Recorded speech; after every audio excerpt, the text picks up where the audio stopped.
I first read The Lord of the Rings when I was 18. I loved the book, thought it would make a great film, assumed that somebody one day would make a live-action film and that I'd get to go along and see it. I did find it was probably one of the first literary experiences that sort of really taught me the meaning of how powerful the written word is. You know, I read the books when I was in sort of 20s, and so it always left quite a vivid memory. I got hold of a copy from my dad when I was about 15, and he said, I'll give you about 6 months to read it. And I think I read it in about 2 months. I've been a Tolkien fan ever since my mother first bought the book for me when I was 12 and said, I think you might like this, have a read of this. Yeah, well, I first read The Lord of the Rings in 1961. And at that point, I was totally blown away from it. It was my first year in college, and I thought, this is something like I've never seen before. The first copy of The Lord of the Rings that I ever owned was the paperback edition that had a still from the Ralph Bakshi film on the cover of the Black Riders galloping out of Bree was the image. I remember it really clearly. I've probably still got the book somewhere. Virtually everyone in a significant position on the movie knew the books inside out, had been obsessed with them for years. The first thing that Fran and I did was to take the 3 books of The Lord of the Rings and to break it down into what turned out to be a 90-page treatment. I read that in the middle of 97 and immediately was stunned that they'd actually managed to. There was Lord of the Rings, essentially Lord of the Rings. So I became a believer. It was our first pass at really cracking the code of The Lord of the Rings, is the way that I sort of think of it, as basically, you know, saying, well, the book is a great book, the story is a great story, the characters are great, but it's unfilmable, and it is unfilmable. If you were to just shoot the book page by page, scene by scene, it would just be a mess. Here you've got a book that's 1,000 pages long. It encompasses a different geography, all kinds of races of beings and creatures. It's a book that took the author 15 years to write. This is a challenging book to try and put on film. You know, I always find that literal adaptations don't work. I think you've got to find what you think is essential to the book and make your movie of that. And in that way, you know, things started to happen, like, you know, lines that Elrond would say in the book were given to Aragorn to say in the movie. You know, a line that might appear in Lothlorien was suddenly, you know, put into the minds of Moria. But they're nonetheless, they're still Tolkien's language, it's still his words. Miramax, of course, were the first people to finance Lord of the Rings. Credit has to be given to the fact that they were strong-minded enough to take on this incredible task. We wrote the first screenplay. We immediately were going to start working on the second screenplay. And sort of towards the end there, Miramax was starting to say, well, we really feel like we want to do it in one film. And Peter said, there's no way I can tell this in one movie and do it any justice, so I can't do that. And luckily, Miramax was like, hey, okay, fair enough. Well, you can go ahead and see if anybody else is interested. We had one chance of continuing with the project. And I said, we've got to somehow convince somebody to make 2 Lord of the Rings films. We've got 4 weeks to do it. And Peter trotted off to Hollywood, and he went to many of the studios and called upon his old friend Mark Gordeski, who was an executive at New Line. And Mark set up a meeting with Bob Shea. Bob's impossible to read. He's a completely inscrutable sort of meeting. And you can't really tell how well you're doing. So he made this, Peter and Fran made the presentation, showed a lot of mock-ups, showed the tape, played the tape, lights came up, couldn't read the situation at all. Bob looked at Peter and said, now, Peter, why would anybody in their right mind make 2 movies? Which shattered them both, because they didn't quite know what he meant. He said, this is 3 films. Well, thank God for that decision. Once New Line were on board, we had to basically take our 2 scripts that we'd written for Miramax, and we had to now reorganize these into 3 different movies. And that really involved a total restructuring, page 1 rewrite, basically. Philippa Boyens. She's one of those people that had read Lord of the Rings like once a year, every year, since she was 16 years old, and knew everything about Lord of the Rings. And so we invited Philippa on board. The collaboration between the 3 of us came down to Fran and I working incredibly closely together, locked in the hotel rooms, locked in the office at home, getting the work done. Fran then taking it to Peter and reshaping. And often we'd come to bits where we knew there was action involved. So we'd just go, they fight. And it turns into 20 minutes of the finished film. Because you just knew Peter was going to come along and do it brilliantly. And they go... And the reverse, I have to say, is true. Peter did that with the kissing. He would just say, he'd just hand it over to us and say, well, that's your department. There are probably some times when it was a bit of 2 against 1, when it was actually Philippa and Fran, going against Peter. And he's like the only guy with these 2 women sort of pounding away on these issues. It tends to be me on the laptop because I'm the fastest typist. I'm sorry, guys, but I am. Fran always, she likes to write by hand, and her scripts are the ones that are covered with writing. I like to keep my scripts really clean. It's scrawled all over. So she's usually sitting on the floor surrounded by notes, surrounded by the scripts, and lots of paper. And Peter would be, when he was shooting, he'd generally be lying on the couch completely exhausted because he'd just shot right through the week, and this was his day off, and he was working on the script. The script was literally being rewritten, I'm not exaggerating, every single day and week for the entire 15-month shoot. I would get pages faxed to me several times a week. We were constantly updating them, partially because of the interaction with the actors. We used to go around to Pete's house, which was great. And whoever was involved in the scenes, we'd go around and kind of chat through what that scene's about. And through that, a lot of the script kind of morphed into something else, Pete and Fran and Philippa sat us down, Billy and I primarily, and said, write down anything that you are doing that is making you laugh, and try and link it in with something in the book. There was a lot of plot lines that we sort of fleshed out, had ideas about certain specific characteristics more than anything. The idea of Frodo kind of playing with the ring and what would happen to him. Philippa and Fran were great. They were so enthusiastic. They were so happy to I suppose, to be working on something like we all were. But I mean, there was great enthusiasm and passion in how they spoke and how they wanted to work with you. And it was never, you could ring them anytime, night or day. And if you had a problem, you could discuss anything with them. I can remember going out to dinner one night and Philippa and I sitting at the end just dreaming, and her asking for a napkin or a matchbook from the restaurant just to write it all down on, because it was, beautiful stuff what we were coming up with. Sometimes you would start a scene one day, and under your door at night there would come up a few rewrites through. When I say a few rewrites through, I have 2 file boxes that big, filled with rewrites. I have to tell you, some are still in the envelopes unopened, because I was sometimes so tired I thought, oh hell, never mind.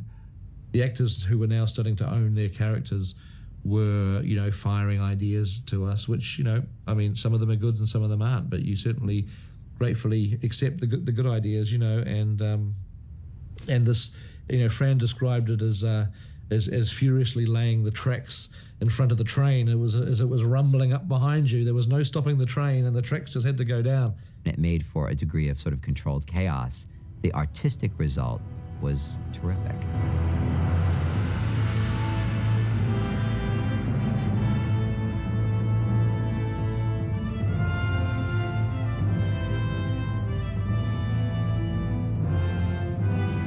The scenes that have been hardest to translate from the book into the film are actually the exposition scenes, and by that I mean scenes that have to explain a lot of detail about the plot. Early on in the development of the Fellowship of the Ring, Peter hit upon the idea of doing a prologue. He knew he was going to have to go through this long period of exposition, so he wanted something exciting, almost like you would do with a Bond movie. We really do need to get people into the headspace and let them understand some of what we're talking about, so that when the story really kicks in, they've got a background on things. Peter was very specific about what he needed. I need to set up Isildur, I need to set up Narsil, I need to set up the Battle of Dagorlad, We need to introduce Sauron. We want to introduce the immortality of the elves. And we want to track the journey of the ring to being lost. And you can't do it in more than 4 pages. And so that's what I did. I sat down and I thought about it. And that's where history became legend, legend became myth, and some things that should not have been forgotten were lost. That's where they came from. That survived, actually.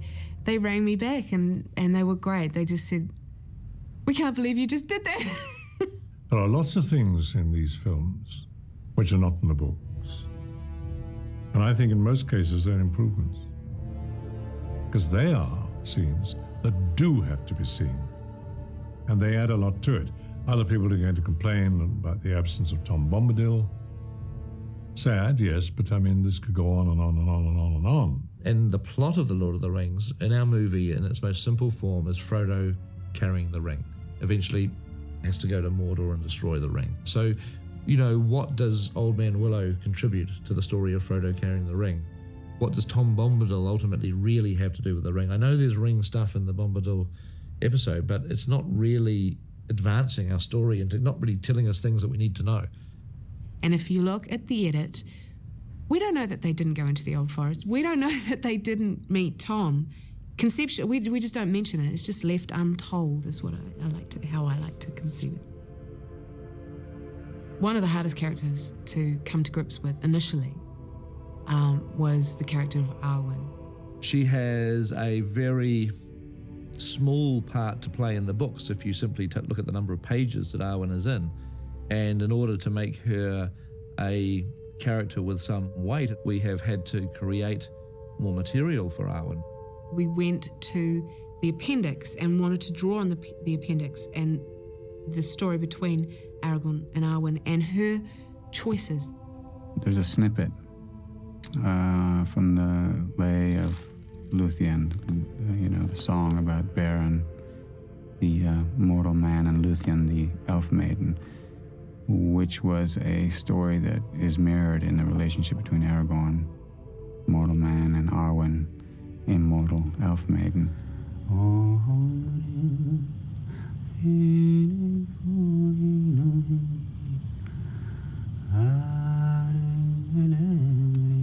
Who is she? This woman you sing of. 'Tis the Lay of Luthien, the elf maiden who gave her love to Beren, immortal. So we have gone into that appendix for ideas and material which we can actually incorporate into the plot of the movies. One of the keys to adapting something of such wealth of detail to film is that everything needs to do more than one thing. We were trying to bring Merry and Pippin to life more, talking about ideas to do that, and I just said, well, Merry and Pippin should steal a firework and light it. Done. Supposed to stick it in the ground. It is in the ground. Outside. That was your idea. Even though I knew it wasn't in the book, I just felt that you need the energy at that point.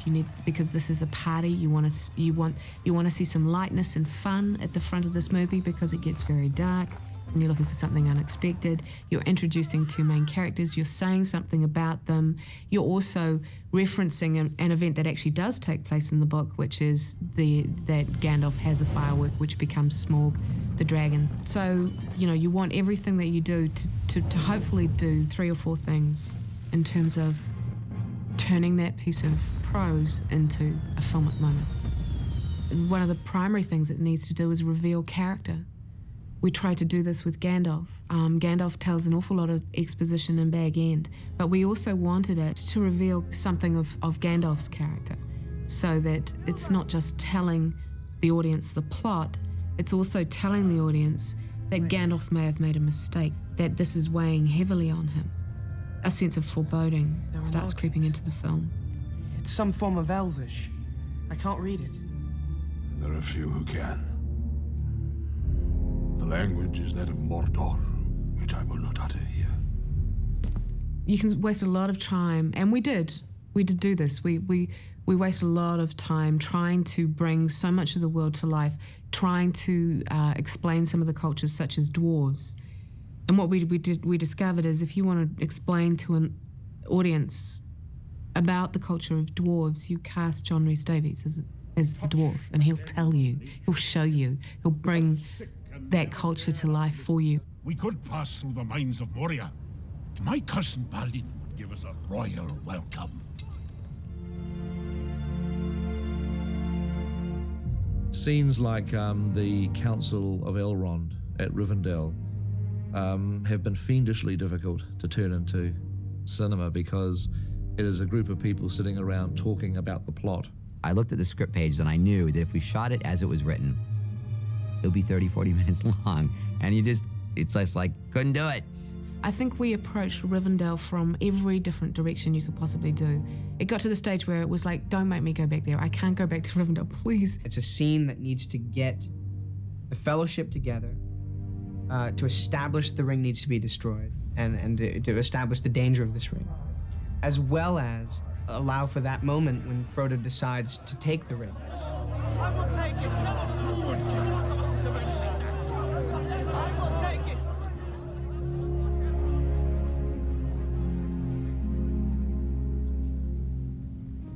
I will take the ring to Mordor. What we knew right from the word go was that the ring, as the source of evil, had to be somehow animated to almost become a character in the movie in and of itself. It ends up having personal relationships. It has a relationship with Frodo, has an intense relationship with Gollum, has a powerful relationship with Gandalf and Galadriel. This ring is evil, a presence right within the Fellowship. They will take the ring. And you will beg for death before the end. It is not yours saved by unhappy chance. It could have been mine. It should be mine. Give it to me. Give it to me. Oh! One of the greatest things I got out of this experience, and it wasn't being able to work on these books, which I love so dearly, it was working with Peter Jackson and Fran Walsh. Peter and Fran's sort of relationship as sort of filmmakers is ideal, really, because Fran is so good at putting words down on paper, and Peter's so good at putting those words into vision. Peter and Fran are a great team working together. They actually they live and breathe the project, and they managed to keep a family life together quite successfully. Fran, who you're probably not seeing on this, is for a very specific reason, and that one of them needs to remain private. And Peter, by the very nature of what it is that he has to do, is the public face of that partnership. My abiding images of seeing Peter early in the morning sitting in his trademark shorts with unkempt hair, poring over Tolkien. And I would do the same, and I think the other actors did too. Everybody was respectful of Tolkien and mindful of the novel and had the novel in hand, physically. It was with us. Even at the end, the last day, you'd see copies laying around the set. We were incredibly lucky to have that as source material, that as reference material, that kind of Bible to keep turning back to. Ian McKellen was there, and he had the book in his hand. And he came up to me, and he was like, remember, Sam grabs Frodo's hand. The fans will be looking for that.